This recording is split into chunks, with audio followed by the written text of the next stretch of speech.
The only wrong thing to say is to say nothing.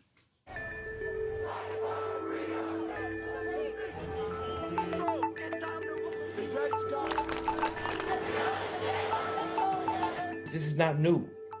It's been going on for 400 years. You have the power to make things better, and you have helped to make the entire country feel as if this is something that's got to change. It's about innocent people who were halfway through their process. We don't know what George Floyd could have achieved. My ancestors were taken from Mother Africa and brought to Jamestown, Virginia.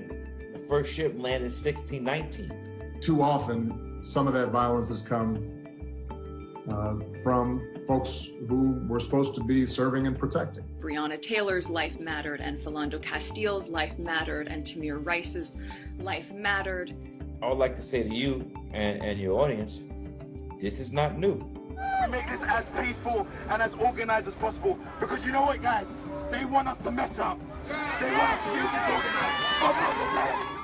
If I'm not over here blowing up stuff, if I'm not over here messing up my community, come on. Then what are y'all doing? This is something that's got to change. You've communicated a sense of urgency that is as powerful and as transformative as anything that I've seen. Educate yourself! Educate yourself! Don't wait for somebody else to tell you who's who. Your individual power, your individual right is very, very important.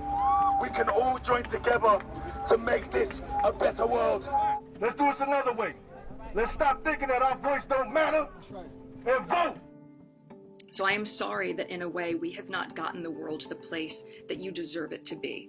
Black Lives has had a great impact.